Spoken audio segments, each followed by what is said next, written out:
I say I come from India only £5. He had £5 in his pocket when he came to Gibraltar. 1975. Wow. Yeah. And this microphone cost me like £25. 1975. 1975, Ankita, remember that. July 9th. July the 9th, 19th. Okay, Dad, best chalo. Okay.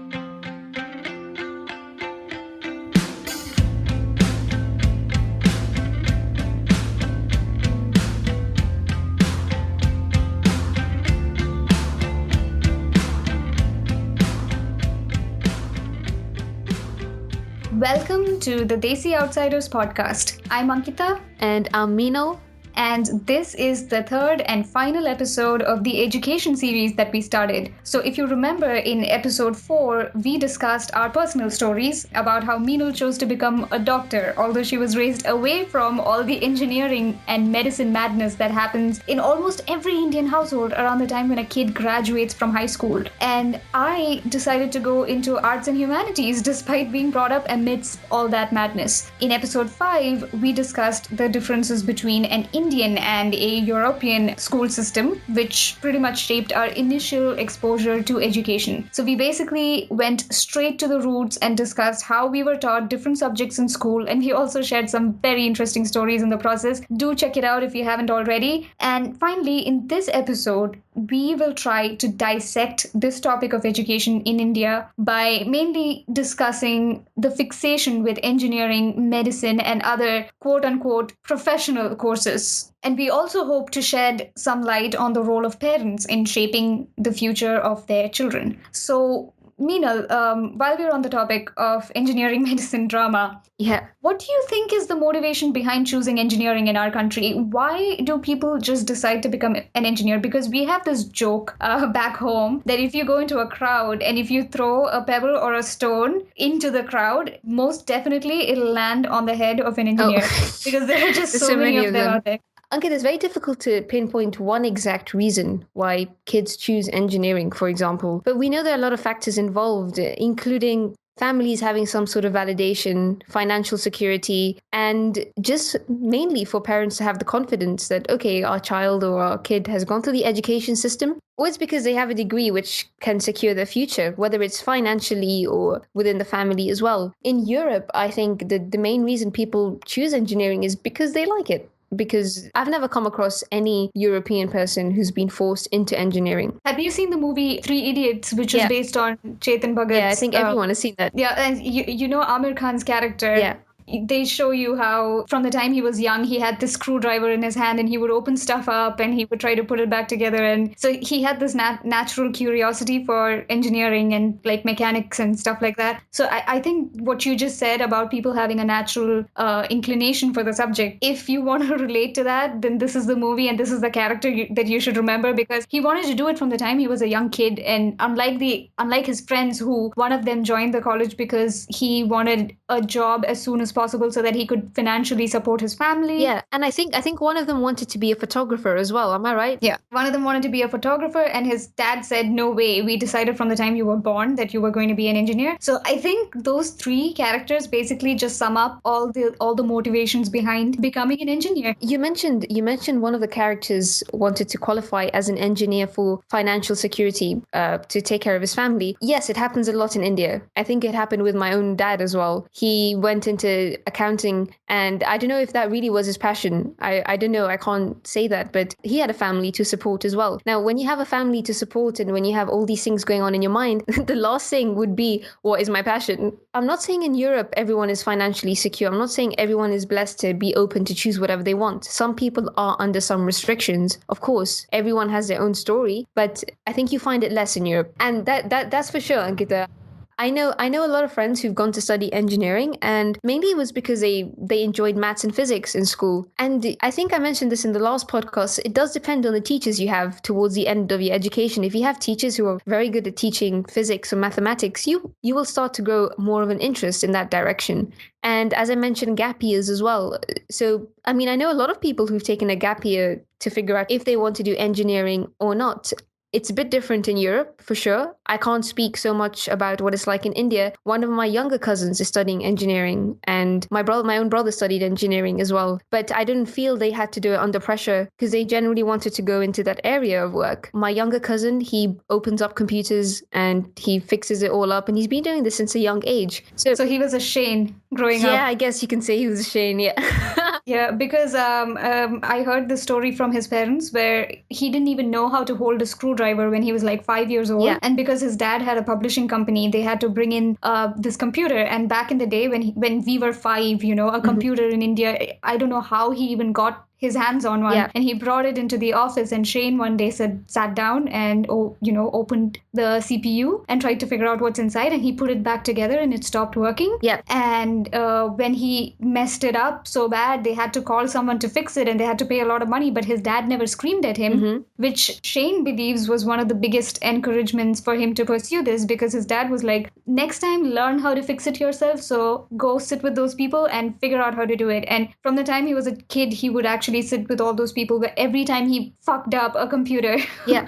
the repair people would come in, and he would spend a lot of time with them trying to figure out what goes where. And I think it all boils down to that. There are those kids who, from the time they're like 5 years old and can't even hold screwdrivers, are opening up computers and they want to go into this field. Well, Ankita, a lot of the time it is how a child is raised from a young age. If you encourage your children to do these things, like Shane, like you mentioned, Shane's dad encouraged him to open up the computer even though it cost him a lot of money. These are the small things which add up eventually. It's the same as I must have mentioned in my previous podcast how sports was a big part of my life, and that was because I was encouraged so much to do it. If I wasn't encouraged, then I wouldn't go down that line. And yes, of course, you'll find a lot of kids in India who pursue engineering because they love computers or they love technology. So yeah, I totally agree, Meenal. So as I was saying, there are people who hold their tiny screwdrivers and try to figure things out, and they have a natural passion for the subject. Then there are those who, like me when I was 17, have no clue what they want to do with their lives, and they decide that they might as well go into a 4-year course, which also promises you a job once you pass out. And you can do that. There's this promise of employment as soon as you pass out, and that can shut those nosy relatives up because everyone, by the time you're like 15, 16, everyone's asking you, what do you want to do when you grow up, or what do you want to do once you pass out of school? So it's easier for them to just say, I'm going to go into engineering, and that'll buy them time. That'll buy them 4 years. But the thing is, Ankita, it's a lot of pressure to put on a 15-year-old child. I mean, I'm 23 now. I'm almost finishing off, and people ask me, what specialization do you want to go into? And even I find that quite overwhelming, and I get stuck sometimes. I don't know what to say. So I can only imagine what it's like if I was 10 years younger or 8 years younger and I had the same questions coming to me. I would feel under a lot of pressure, and I'm pretty sure some kids give answers because they feel it's the easiest way out. So they will say, I want to do engineering because, well, I won't get any crap for it. Yeah, and no more questions asked. The minute you say, I'm preparing for my engineering entrance, everyone just shuts up and they're like, okay, and they leave you alone. But imagine you go up to someone and say, I'm going to try becoming a writer, so I'm going to start interning with this newspaper. I'm going to go into journalism. There will be so many questions like, are you sure? What kind of employment can you get? Because all this is just unheard of. But the thing is, Ankita, yes, of course, parents will be worried if their child comes up to them and says, I want to be a fashion designer, and they will be worried because they don't have enough information about it. And they don't have enough information because, well, mainly a lot of the time it's because we're quite narrow-minded when it comes to these things. It's so easy for us to just stick with the norms. And when we start to rewire our brain and think about other options, it becomes difficult. Sometimes it's just easy for parents or anyone to just go with the easiest option and say, okay, I think medicine engineering will be okay. I don't want to spend too much time thinking about fashion designing or writing because it's a very gray area. So that's another thing that, since you brought up fashion designing, another thing that parents would claim when a kid goes up to them and says, I want to become a fashion designer, they could say that, but then we can't be sure that you're going to make it big in this industry. And if you don't, then you don't have a proper degree that can secure you a proper job, and you won't be earning a 6-figure salary as easily as your, cousin, or as easily as the Kapoor kid next door. And that's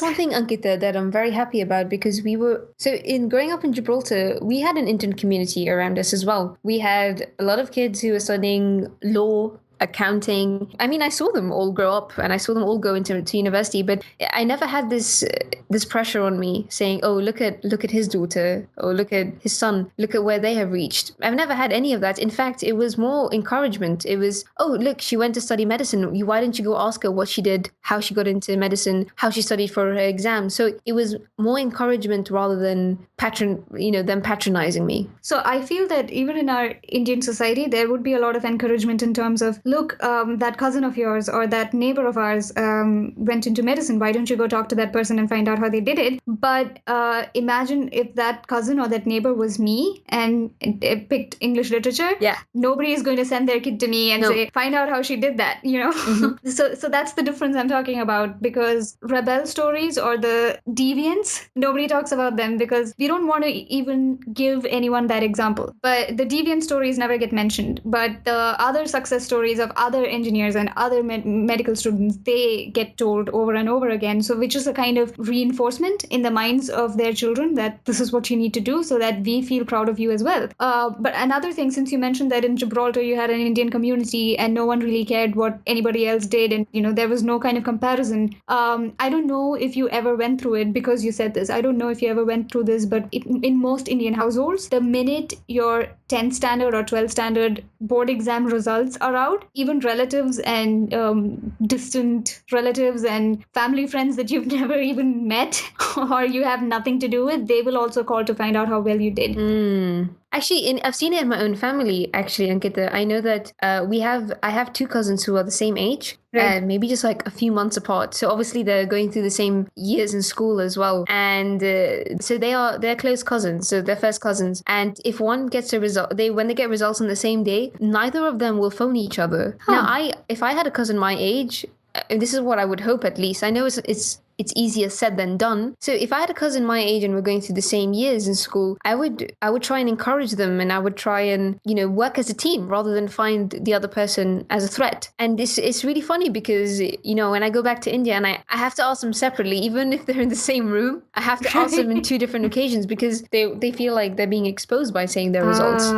Okay. So that pretty much explains a typical scenario, but mostly I like to believe that the children don't have this competitive spirit as much as the parents. I think it is cultivated at home, because otherwise how can these kids just, decide that we are close cousins, we're really close family members and we're the same age, we're going to be rivals instead of working as a team, especially if they grew up playing together. Yeah, they did. They grew up in the same house. Yeah. So I don't know if kids can just be like that. My experience is that chances are the parents were more competitive than the kids. Ankita, I think somehow. Yeah, every kid should have a competitive drive, Ankita, but not to the extent where when you're 12, 13 years old, that innocence that you have within you about playing with your cousins and hanging around with your family becomes quite difficult. We've been talking about engineering, Meenal. Yeah. We've been talking about how people get motivated to join engineering, and one of the motivations we discussed was that they are naturally inclined to pick up the subject. The second motivation we discussed was that they have no clue what they want to do, but they just want to shut people up and they think it's an easy way out. And the third motivation is when they know that they want to do something else, but their families kind of force them into this, either because they say that once you become financially independent soon enough, we will also be financially secure through your job. Or it could be because they're a part of a society where it's more respectable in that society or socially acceptable to go into this particular profession. But Ankita, you mentioned that some kids go into engineering or medicine because they've been forced or they've been under pressure. In this kind of situation, to some extent, it's very easy to blame the family. It's very easy to blame the parents. But we are at a generation now where we are quite well educated in terms of having enough information around us and enough ideas for us to actually say to our parents and our families and say, actually, engineering might not be my cup of tea. Can we try other options? Or can we, there's obviously a way of saying these things depending on who you're speaking to. But I think right now we're blaming too much on families and social pressures, because what do you think, Ankita? What do you think about someone giving into this? I feel that at the age of 16 or 17 or 18, when kids go off into college, they are not financially independent and they've been raised in this bubble, and they just obey what their parents tell them to do. And mostly they can't put up a fight at that age because they really are dependent on their families and the support of their families, and all their lives they've been dictated the terms, and they've kind of followed the terms dictated by their parents word to word. And they can't just suddenly grow up and say, oh, I'm going to rebel and I'm going to just of course. leave the city and go work at a beauty salon and then get famous someday. And Yeah, I understand you can't just rebel all of a sudden and just flip the coin. But I think that we have to be strong enough ourselves to say, this is actually not what I want to do. It's not easy to do. I'm not saying it's easy. I'm saying it as if it's really easy, but it isn't. There's something that you don't want to do. I mean, it's very difficult to realize that at the age of 17 or 18, you are giving a good chunk of your life away. Yeah, that's true. And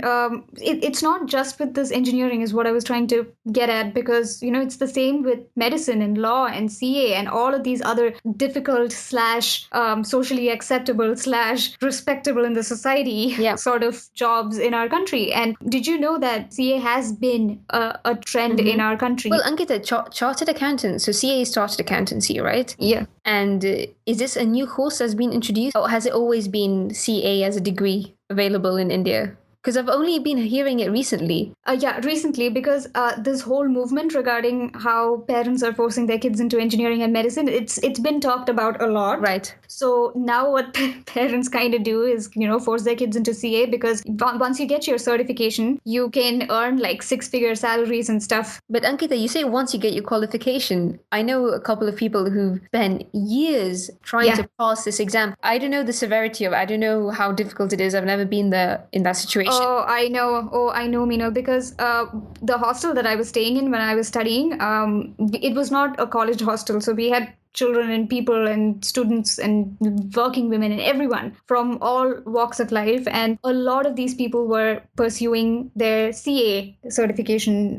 And some of them, what they did was they would get a BCom degree side by side, so that even if they, at some point, if they decide that they don't want to clear their CA anymore, they're done with it, they have something to fall back on. It's like a safety net, because they have a BCom degree now and they can maybe go in for a master's and get employed elsewhere as something else. It's too hard. CA in itself is really, really hard. So trying to manage a BCom degree on the side is even more hard. So a lot of people don't go in for that option. But you know what happens? After they pass out of their 12th grade, they have all these sets of exams to pass. And the thing with CA is that once you write one set, if you fail one subject in that set of 8 subjects, you have to rewrite all 8 exams. Oh, shit. And one of my roommates was this CA student. She was 26 years old and she was writing her second last set, and she was also getting married soon. I remember I walked into the room one day and she's sitting and bawling her eyes out because she lost her set by 4 marks. Oh my God. Which means that she has to go back and write the exam. Like, she has to study all 8 papers again and appear again, write that exam once again and hope that she passes. And how long, so if you went to do these 8 papers for one set, how long does that take? I mean, is it like, for example, if someone fails and they have to do it again, is it a year that they have to? I'm not sure. I think it's anywhere between 6 months to a year, because my understanding is that CA exams are held in the months of May and November. So if you fail May, you can go back and, sit for the exam again in November. I think that's how it works. And on the side, they need to do articleship. I think that is what it's called. Right. And they have to work for companies and do auditing and all of those things. And they work really hard till like 8-9 p.m. in the night. They're going to all of these companies and they're doing their audit work and coming back and studying. Well, Ankita, I think you mentioned how difficult CA is, right? And I'm studying medicine and I'm almost at the end of the road, and I think I've done over 30 final exams. And yes, I've been in my room bawling my eyes out before as well. But if I've failed an exam or if I've messed it up, I can actually do it the next day or the week after. It's quite easy for us. But I just can't imagine waiting 6 months. Yeah, 6 months, you have to study all over again. And it's like, it takes a toll on your mind, your body. And these people they get really depressed. And there was this girl, again, that I met. So I got to interact with so many CA students, which is why I know this for sure, which is why I know so much about the system. One of them, her dad was an English literature professor, and she wanted to go into English literature, but he was like, no, I mean, I was a professor, I earned so much, I want you to earn double that, a 6-figure salary, so go into CA. And I would find her sitting somewhere reading a novel, and she would feel so guilty for reading that novel because she has studies to do. Yeah. And at one point I saw in the hostel mess, this group of girls, they were sitting and studying, and I was like, oh, do you have an exam? They were like, yeah. I said, when is the exam? They said, in 5 months. What? Yeah, I was That is me the okay. night before. Yeah, they're sitting together and they're actually studying. It's not like they're wasting time or they're talking. They were actually studying all of these books, and they have their auditing to do on the side. All of this happens. But Ankita, do you think this system of CA is preparing them for the future job they will have as an accountant? I mean, is working as a chartered accountant as stressful as it is to study to become one? Working as a chartered accountant, what I understand is that it's mostly to deal with numbers. So it's long hours, a lot of numbers, and it's like repetitive work, and it's really hard. Which is why they get paid a lot of money, which is, fair. I mean, as doctors, we go under a lot of pressure because in Prague, our exams are spoken exams. Yeah, we have exams where we speak to the professor, and the professor will ask us questions, and we have to answer them back. So it's a conversation. So you don't have written exams? No written exams, Ankita. No written. None. Nope. Yeah. So we have written exams sometimes when the teachers just want to give us something to annoy us, or just to make sure that we're on our feet all the time. But man, medical students back in India, if they're listening to this, they're gonna hate you so much for this. Well, to be fair, Ankita, my first year was very tough. We had exams every single day. We were in university from 8 a.m. to 5 p.m. and then we had to study for the exam the next day within a couple of hours before we went to sleep. So, but then as we went on throughout the years, Ankita, the daily exams were less, but the final exams were much bigger. So we did have to study a fair amount, and the pressure we are under when we're speaking to a professor face to face really prepares us for a real life and death situation in a hospital. I know a lot of friends who are working now as doctors, and they're put on the spot. The doctors will ask them, okay, what injection shall we give them? What medicine shall we give them? And they have to think about it on the spot. Right. So I believe that the system that I'm going through will be very helpful for me in the future. You asked me if this training that the CA students are given in terms of their exams and all the audit work that they're doing, if that's going to prepare them for their careers once they get the certification. So my understanding is that all the practical work that they do, that is a lot of exposure, and they do benefit a lot from the work that they do. But I'm not sure if making them, fail and write all 8 papers once again after 6 months is fair. I don't know if that's the best way to go about it. It's just so unfortunate. And I just remember there's this other fact about CA that a lot of these students shared with me, is that it's not just good old hard work in this case, because they truly believe that there's a lot of luck involved, because sometimes you see when the results are out, a particular state would have a lot of certifications. No. Like, yeah, a particular, all the people who passed are from this particular, or there's a concentration of good results from a particular state in the country. And if you're lucky to be a part of that state, then you get your certification. And I don't know if this is based on the evaluation or if it's some other system, but a lot of these students have said that there's this pattern where some states have a greater pass rate than the others. And I don't know, I just feel this is so messed up. But wait, Ankita, I'm very sorry to say this, but a big part of me is not surprised. Honestly, I think I've heard so many of these stories now that it's a big shame for me to say this, to be honest, that it's our own country, a country that we love so dearly, and we have to hear this. But I think that going through the whole process of becoming a chartered accountant, imagine someone who's doing it because they really have a passion for it. I'm sure by the second, third exam, it's all sucked out of them. So Ankita, you mentioned that I'm sorry I keep going back to this. I just really want to understand this process because it seems to be quite a rigorous and tough one. So you have these 8 exams you have to do. No, was it 8 exams? I'm pretty sure it's 8. Yeah. So there are these sets you have. And do you have a timeline? Do you have, say, 3 years to finish it or 4 years to finish it? I don't know about that. Okay. And do you know what the average amount of time it takes for someone to become a CA in India? I think 4 to 5 years maybe. So the pass rate in the foundation for CA is approximately like 15%. And for the inter is 4 to 8%. So you have to first appear for your inter and pass that, and only then can you go to your finals. And the pass rate for the final exams is 3 to 8%, which means that students who take admission in a CA course, only 0.02 to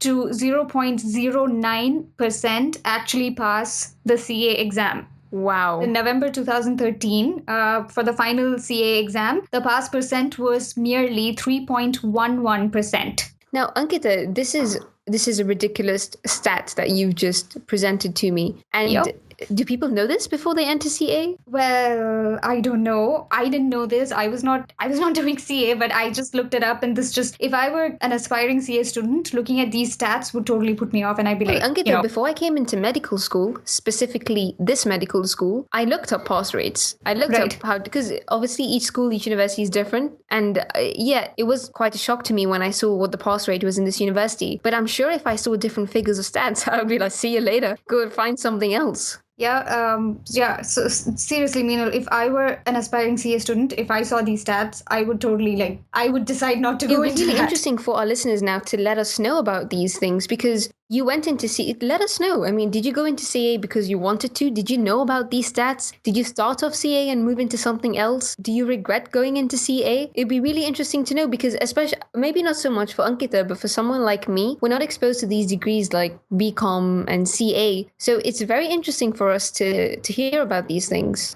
I think it's time for a crazy story, Meenal. Okay.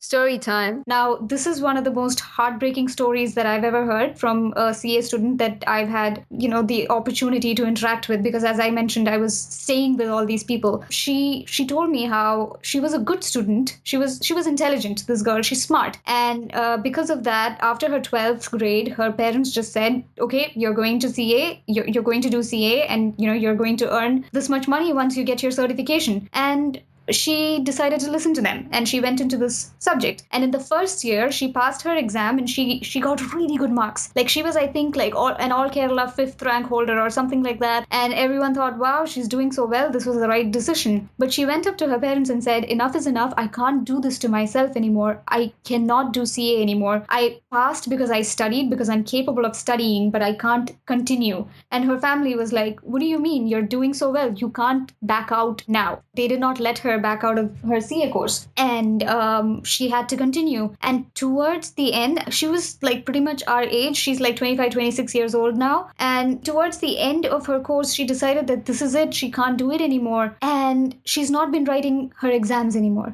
She's not been writing the rest of her exams starting from 2015. And her family and her friends, they're all trying to tell her, please write the exam. And she just can't study and do it. And the worst thing is, because of her articleship and things like that, her parents told her that she can't go to any company that they don't approve of. So she has to be in that one city, and she has to live with them. Otherwise, she can't do it. So they go to interviews with her. What? And yeah, they go to interviews with her, and her dad calls up her employer and talks to him about her progress at the company, and even complains about her, she's not studying at home. And this employer is a dick, basically. He gets information from her dad, this is what happens at home, and he gossips about her. And the whole South India region of the company knew personal stuff about this girl, because her own dad was calling up the employer and talking. And she's at the stage where she's telling her family that I can't do CA anymore. I don't want to do it. I will do anything else, like BCom or anything. And her family is like, nope, we're not going to give you money for that. You are going to complete your CA. With the articleship training that she has, the sad thing is she's only a 12th pass. She doesn't have a degree. She never did her BCom or anything. She's 25, 26 years old, and she's a 12th pass. But she can still, with the experience she's gained, she can go and interview with people. And when she interviews, she does land some jobs. Her parents say, you're not going to work outside of Kerala. But Ankita, I'm sorry, I've been very quiet the past because I'm in so much shock. Yeah, no, you've not reached the worst bit yet. The thing is,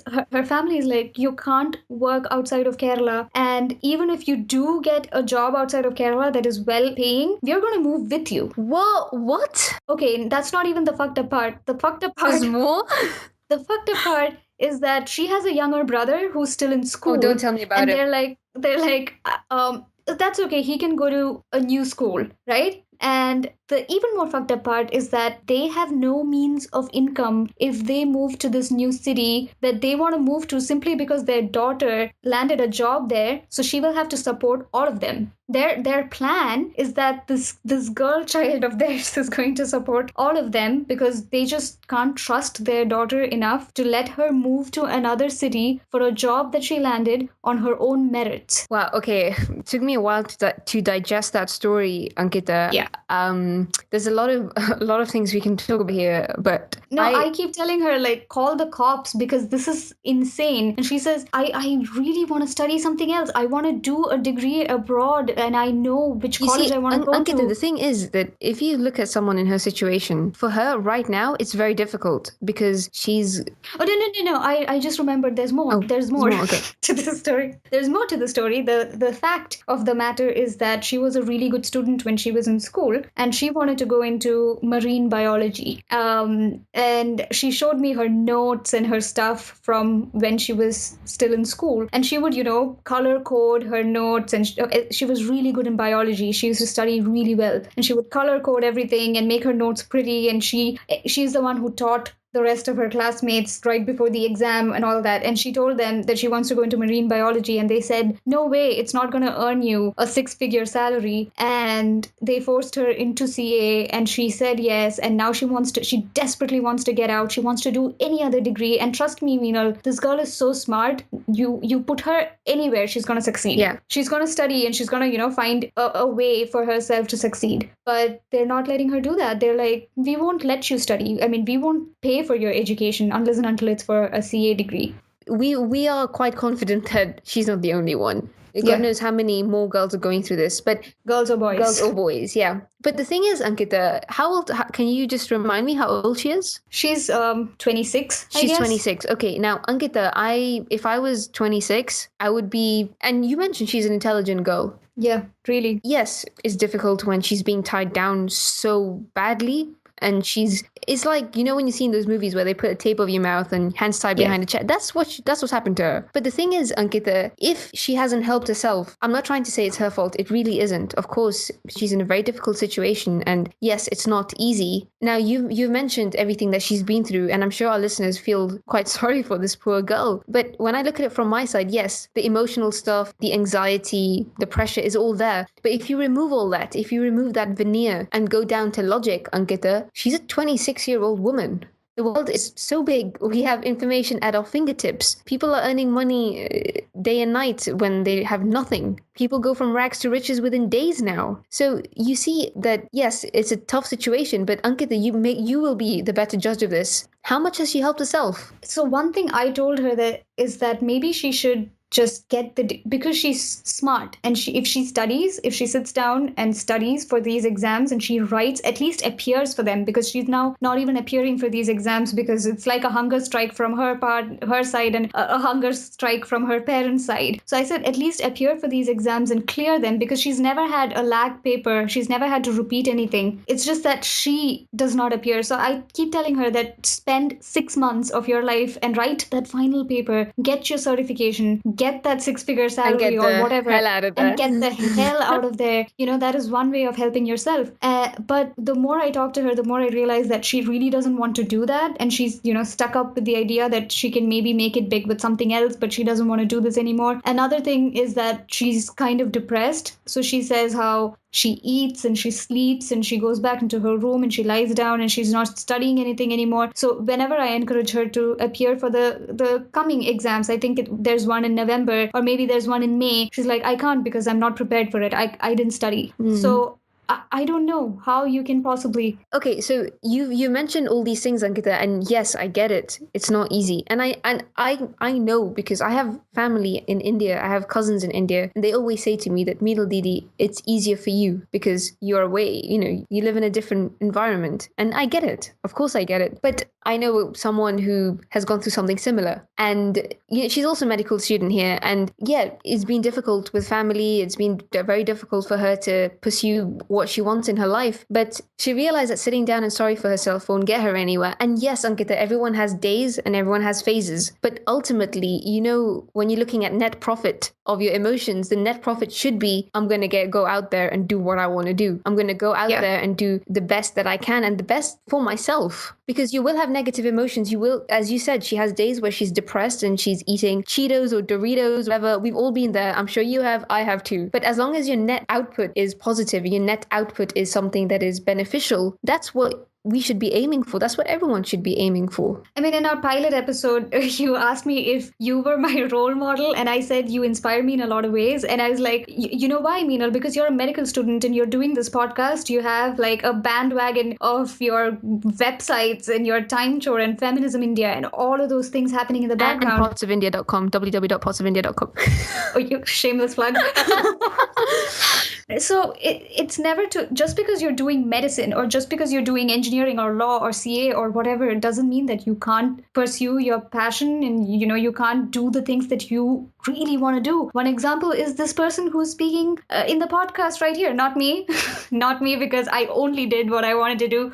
But she also did the right thing, which was the right thing, quote unquote right thing, because that's what, her family probably wanted her to do, become a doctor. And she also does the podcast, and she does all of these other side projects that she's passionate about. And, I have a lot of respect for people like that. But at the same time, being stuck in a system where you can't find your way out of it, I can't. Yeah, I mean, yeah, Ankita, don't get me wrong. There are days I remember crying to my mom on the phone one day in third year. And it's for those listening who are studying medicine, it was a pathology exam, which is a big subject for us. And I cried to my mom shamelessly. I openly, and it was even in the middle of the road. I've done it before. But then, Ankita, I also, once you go over that crying phase, which may take a day, which may take 2 days, that's up to you. There's no specific set of time which you can get over anything. But once you realize how many resources you have at your fingertips and how lucky we are, Ankita, how lucky we are. This person you speak about, Ankita, she's going through this hard time through CA. But ultimately, she has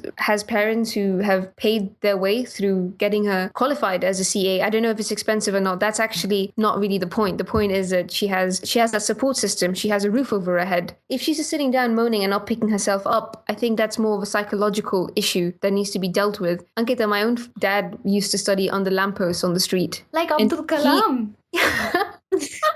But he made it. He didn't sit down and moan about it. I mean, he left for Europe at a young age. Yes. I mean, for our listeners, you should know that Meenal's parents just visited her in Prague, and I just spoke to her dad, and he was telling me how he came to Europe with 5 pounds. 5 pounds, which is 500 rupees in India, but it's 5 pounds, and with 5 pounds, you can not even buy a meal deal over here. So you see, Ankita, yes, it's tough. I understand, and I feel sorry for this person. So I empathize with her to some extent, Ankita, but there has to be a line at some point. We as women, or potentially independent women, we have plenty of resources where we can do something. Yeah, I really hope she sees the light and she decides to do something about her situation, because it's not a very pleasant feeling to be like 26 years old with no degree, just being a 12th pass and having this kind of interference from the family and this kind of discouragement from the family. It must be a horrible situation, but I hope she sees that she can maybe do something about it herself and pick herself up and get out of here. There are all these kinds of internships that you can do. If there's anyone else going through something similar, what I would like to tell you is that there are all these kinds of paid or unpaid internships that you can do, which can gain you some experience in fields that you're interested in. So in this day and age, it's not necessary for you to have a degree in a subject in order to hone your skills. And Ankita, what you mentioned is very reasonable, I think. And we spend so much time scrolling through Instagram and Facebook. Why not just Google your passions, Google some outlets? Because I personally, when I took up literature, it was because I knew deep down that someday maybe I could write something, and I always wanted to go into something like journalism. And to just find out whether or not I wanted to do journalism, I went ahead and did an internship with the Indian Express. And I was doing field journalism with these people, and I was, going and reporting. And it was a really fun experience, but at the end of the day, I knew that it's a good thing I did this. It's a good thing I gained this experience, because I'm not going to go back and become a journalist again. And Ankita, I when I was a student in school, I did some summer jobs as a sports coach, and that was just to see what kind of work I enjoyed. If I enjoyed interacting with people, if I enjoyed working with children. And it's really important to do this, because you can't make a decision about your life at the age of 17 if all you've done is just been through school. So Ankita, when I worked worked as a sports coach, I learned a lot of things, and one main thing I learned was that I want to work in a team environment. I want to work with other for example, I was working with other sports coaches, and we were dealing with kids together, and we were making lesson plans together. So that's what I learned. I would have never known that I'd want to work in a team unless I'd had this experience, Ankita. And also another thing was that I enjoyed working with kids quite a lot. I felt that it was a very rewarding profession to have. This is one reason why I got into medicine. I enjoyed the teamwork aspect, I enjoyed helping people aspect, and it all came in together. So when I decided that I wanted to go into medicine, I didn't go in blindly. I went in thinking, I like this, medicine is something that would work for me. So that's what we want to share with you, that there are all these options available, and you just have to maybe go on Google and search for internships and other opportunities available for you. You don't necessarily need money. You don't necessarily need to pay for a degree in order to be able to do these things. You don't need tuitions most of the time.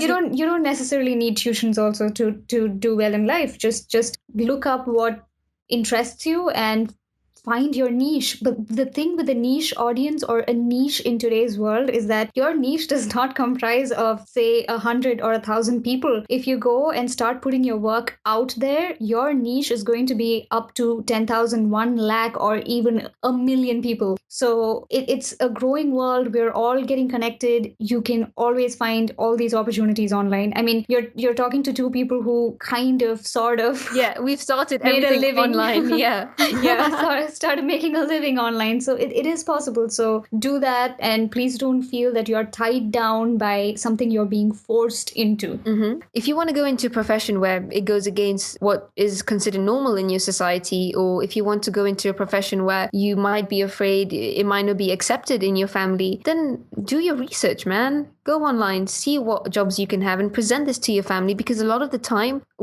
our parents don't have the information we have a lot of the time. We assume that they do, but you guys need to understand that they don't. They're not on their phone all day. They're not scrolling through Facebook or Instagram all day. They don't have what we have. So you can't assume knowledge. You have to some extent, Ankita, we have to educate them. I guess that makes sense. Another thing that I wanted to discuss, with regard to this system where you go into all of these professional courses and these courses that are supposed to get you a job the minute you pass out, right? So a big motivation for a lot of youngsters to go into engineering, especially more than medicine or anything else, is that the minute you pass out of your engineering course after 4 years, there'll be a campus recruitment process, and you will get placed, and you will get a normal engineer's salary and you will start earning for yourself within 4 years of education. But the sad fact is that there are just so many engineers out there that even when companies come for recruitment, not everyone gets placed. Mm-hmm. And the sad reality is that a lot of them end up going and working in call centers. Now, when I say people are working in call centers, people with engineering degrees are working in call centers, or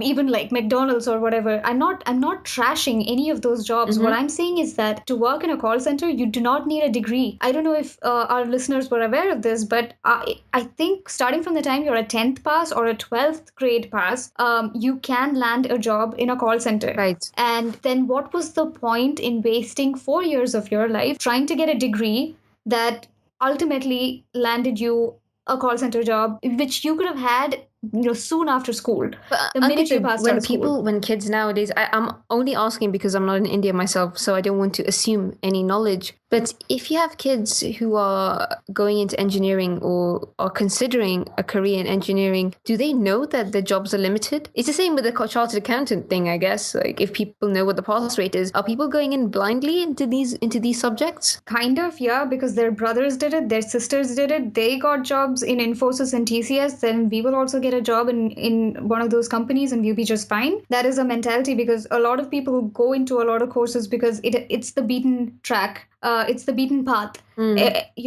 Someone before me has done it and they came out okay. They turned out okay. So I'm also going to do it. That sort of a thing. I'm not sure if people actually go through stats and check whether or not there's a pass percentage or there's a placement percentage before they join a college or university anymore, Meenal. Because seriously, looking at the CA percentages and the CA it looks like nobody goes through that. I'm depressed. But I think, Ankita, at the age of 18, you're not thinking 4 or 5 years down the line, are you? Your parents are thinking for you. I mean, there are parents who fill out application forms for their children and do everything for them. You're not thinking. You're going to PC Thomas and you're going to Brilliant Pala and doing your crash courses before you appear for your engineering entrance exam. That's what you're doing. So that's the problem, when there's a surplus of engineers and not a lot of them enjoyed what they studied and they just somehow managed to pass their exams and they have below average grades. They don't get a placement, and it doesn't necessarily mean that if you're a smart person you will get placed. I've heard this story where the first rank holder in an engineering class went into an interview with a 5-point someone. So you know the term 5-point someone, right? No, I don't. So I think in engineering, basically your grades are from 1 to 10. And, if you get an 8-point something grade, that means that you're a really smart kid. And if you're average, then it would be like 6 or 7 point something. And below average would be 5 point, 4 point, 2 point. 2 point, etc. would mean that you're really weak at what you do. So this first rank holder went into an interview with this average-ish kid. And ultimately, the average kid is the one who landed the job because he knew how to bluff his way through the interview, while the smart one just failed at communicating his ideas. So it doesn't necessarily mean that only the smart ones get placed. So for whatever reasons, you did not get a good job. You do not get placed into the company that you were hoping to get into, and you end up with a call center job simply because you need to be employed at this stage because everyone's asking you which company you're working for, and you have no other option but to work for a call center. And at this point, I'm not saying that a call center job is bad. Please don't twist my words to think that she's saying that a call center job is bad. No, it's not at all bad. It's just that you don't need that It's degree. just a shame having a call center job when you've worked so hard. That's all it is. Yeah, it's sad. More than a shame, I feel that it's really sad, and I feel that it's a waste of effort when you wasted 4 years of your life but studying something. Ankita, this is also a big wake-up call, that it just shows that learning your numbers, going from page to page, memorizing like a parrot, which is something we mentioned in the previous podcast, in the previous episode. Remember what I told you about the art class where there's a blank page on one side and you copy the colors onto the other side? Yeah. It's pretty much like that, where you just blindly follow and you imitate whatever solution seems to be working. So like 20 years ago, in the early 90s or the late 90s, an engineering job was really prestigious and it was working. The minute you pass out of your engineering degree, you're getting a job, you're getting placed, your life is set, etc. But enough imitation, enough following the beaten path. Just think about what you want and think for yourself. We allow too many people inside our brain and they do all the thinking for us. I think it's about time that we kick them out of our brain. And then you blame the millennials for being confused and unhappy. Just think of it. Most of the people from our generation say stupid stuff like, all I need to do right now is get into a university abroad for my master's after working at a company for 2 years, because if I get into a university abroad and do my master's there, my life will be set. And you'll be like, what subject do you want to do your master's in? And they'll be like, I don't know, can you help me pick something? You won't believe it, Meenal. This kid sent me a message saying, I wanna come to the UK to study. And I said, that's great. If you're looking into some universities, which universities have you lined up? Have you started applying? What subject are you planning to do? And she said, MBA. And I was like, don't you need a degree first in order to do your MBA? And she was like, yeah, I guess. So I said, what degree are you planning to get? She said, I don't know, can you help me pick something? I said, okay, but where do you want to do this MBA of yours? And she's like, I don't know, can you help me pick something? The idea is that she wants to do her MBA in the UK. It's just this utopian I don't know what kind of a mentality this is, that once I get my ass out of the country, my future is set. That is not how it works. It's not that simple. Just because my senior is studying in a college in Melbourne, I'll ask this person to help me out, and I'll also go to Melbourne and I'll be fine. That's not how it works. Yeah, because once again, it's the same thing, Ankita. You see people going to Melbourne, you see people going into London. You have no freaking clue what they went through just to get there, and we just want to follow them. Why they decided to take that step. Chances are this person who went to Melbourne had a clear idea of what he or she studied or wanted to study, what kind of a career he or she wanted to go into. Doesn't mean that if you follow the exact same footsteps, you're going to be happy with where you end up. That is very true. And so, Ankita, just as one of the last notes, I want to mention to everyone listening to us that whatever career choice you choose, whatever path you take, you have to balance your wealth and happiness that you will attain in the future. I mean, yes, one will be more than the other. Nothing will be in a plateau phase for a while. It will fluctuate throughout the years. And I mean, I can't say much. I'm not working a full-time job just yet. But Ankita can maybe tell us a bit more about that, because you're happy writing. I hope you're quite comfortable with your income. And yes, there are days where you feel actually this might not be worth it. And there are days where you love your life. And they always say the grass is greener on the other side, Ankita, and don't make any hasty decisions. You know how people say that wealth is not what matters, happiness is all that matters? One thing I can tell you right now is that those people who say that, they're stupid. They're stupid, because they should be whacked right on the head with whatever pen they use to write that, because because it's stupid. You need your money. Yeah, and the thing is, Ankita, I'm a medical student, and I'm always waiting for money to come in. Luckily, I'm covered by the Gibraltar government, so I get some money coming into my bank account, but I get it every 3 months, Ankita. And yes, when I'm on the third month, like the last few days, I actually feel quite. It's not that I feel low or I feel sad. You just don't have that inner vibe inside you that I actually can do what I want to do. It doesn't mean that I want to splurge money, but just that safety net sort of thing in the back of your mind. I think to some extent having money gives you that independence that you can do what you want to do. I think that's the main thing, Ankita, that independence, that you don't have to call up mommy or daddy. You don't have to call up anyone to ask for money. You are in control of your own life. So it's the same thing when you mentioned how in the last month, in the third month, you look forward to the payment. For me, the payments come in on the 22nd, and for Shane, I think it comes in on the 28th. Yeah. So from the 20th of the month, we're like, something is coming in. Why is it not coming yet? Money. Yeah, and the thing, if you want to have a quality life and if you want to be really happy in your life, money is important. But the good news is that there are many, many ways to earn money. Earning money in today's world is not as difficult as it used to be when our parents were trying to get through in the world. Speaking of parents, I think I want to mention that our generation, everyone says that our generation is complaining all the time and they're unhappy. The millennials are spoiled. The millennials were told that they could be whatever the hell they want to be, and now they're not happy with who they've turned out to be. You should understand that all they've seen before them is Gen X, which is our parents' generation. And it is true that Gen X never really complained.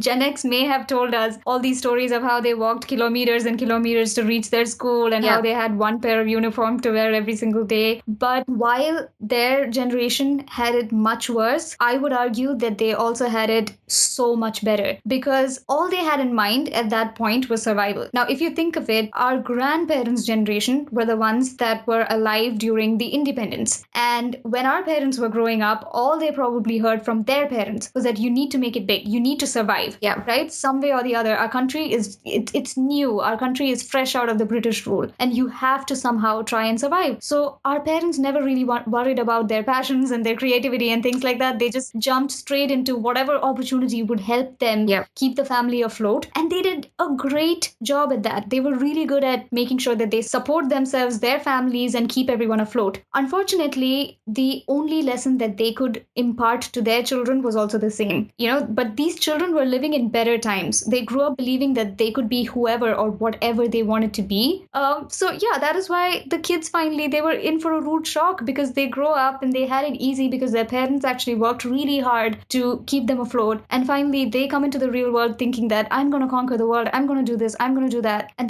they feel that they're not happy with what they're doing. So that's my last point before we end the podcast, is that while our parents' generation had it tough, they also had it a lot easier because options were way fewer and the only thing occupying their mind was survival. Yeah, that's right. That's why I prefer buying clothes at a market than walking into a big shopping mall. The options just mind-blowing. I mean, where do you start? Where do you go? And it's quite difficult for us because I think with our access to TV so much, I mean, we see YouTubers gaining so much fame. We see people starting from nothing becoming big businessmen and big big businesswoman. And to be fair, to some extent, people make it look really easy, which is why we even consider that option sometimes. There's no harm in it, of course, consider it. But, with anything that you do, there's a lot of hard work behind it. I mean, this podcast, for it to finally go on air, so much time was spent crying and getting frustrated. And Ankita mainly, not me. Yeah, me mostly.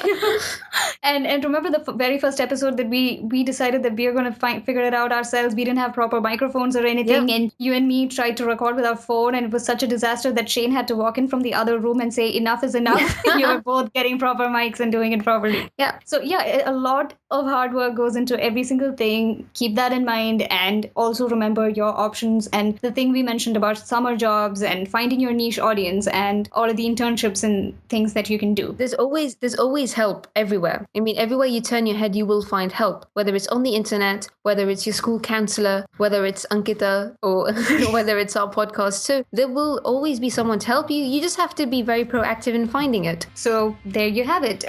We hope that this discussion was something that you could relate to, and maybe even share with more of your friends and family. We would really appreciate that, because we would really love to have more listeners. And with this, we come to the end of our final episode on education in India for the time being. And we would love to hear some of your stories and thought on the same. If you have any stories to share with us, please do send us an email to mail@desioutsiders.com. And please don't forget to mention explicitly whether or not you want us to share your story on the podcast. Ankita's quite nosy and she loves all these stories, so we've got to be careful. Yeah, you can follow us on social media at the Desi Outsiders, and also visit our website desioutsiders.com to be a part of our community. Until then, I'm Meenal. And I'm Ankita. And we are the Desi Outsiders.